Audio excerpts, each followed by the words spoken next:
The world stage has been fundamentally changing since the catalyst of 9/11 and 7/7. Russia, after 1991 and the collapse of the Soviet Union, had opened up what was conceived by the West, and more specifically by the United States of America, as the age of capitalism and the West's hegemony over the world. However, this focus on capitalism and development began to pose more questions about the nature of hegemony. The West collectively agrees with the fundamentals of capitalism: free trade, profit maximization, and free speech. However, as these values had contributed to the West's success, it had begun to prove the fragility of liberal democracy with these same points.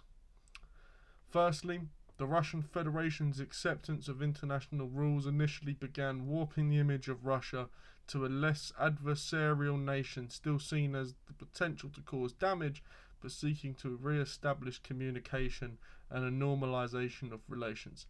This culmination was initially seen as a great step forward for Russia, but Vladimir Putin, who served this state from a young age as an agent in the now defunct KGB, also now known as the GRU, in East Germany, saw his state that he was brought up in crumbled due to the decadence of the West, and its ability to create profit essentially destroyed the USSR's ability to control its client subsidiary states.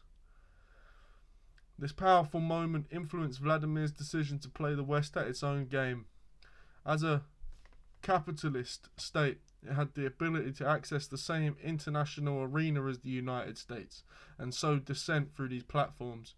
Russia's game was not to be a direct enemy to the United States, but an alternative power of the United States.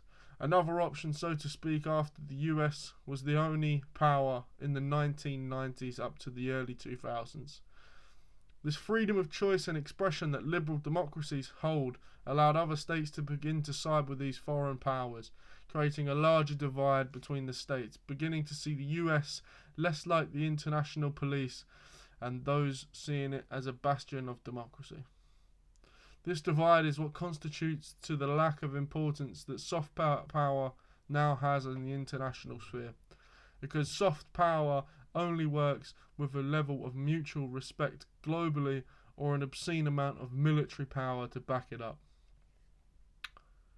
With the 9/11 attacks, it made clear that Francis Fukuyama's end of history assessment was fundamentally wrong, because there is a group of people so vehemently disagreed to this idea of Western hegemony, willing to die to change the international perspective of the United States. The nations of the world observed this international event and the response of NATO in Afghanistan and Iraq, and it became clear that the West, either being overextended or undercapable, was not a powerhouse that could take on the whole world at once, and began to open a rift between problem states and the Western-backed nations.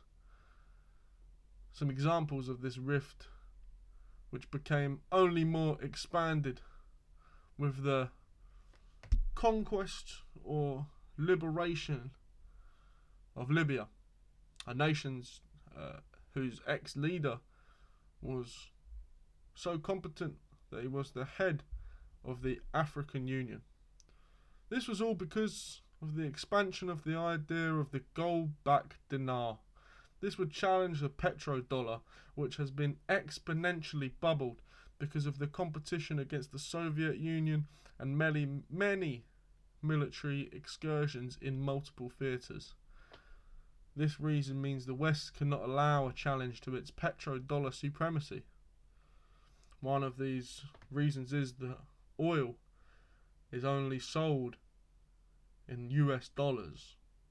Now, as we begin to see the rise of China, they have began an international organization called the HSI, which is still in its infancy. So there is a competition there. If a bubble of the US economy popped, it would be fundamentally the biggest financial event ever and would far surpass the Great Depression. Now, with coronavirus looming, we have seen huge increases in currency creation in the West, with the US and UK printing huge quantities of their respective currencies.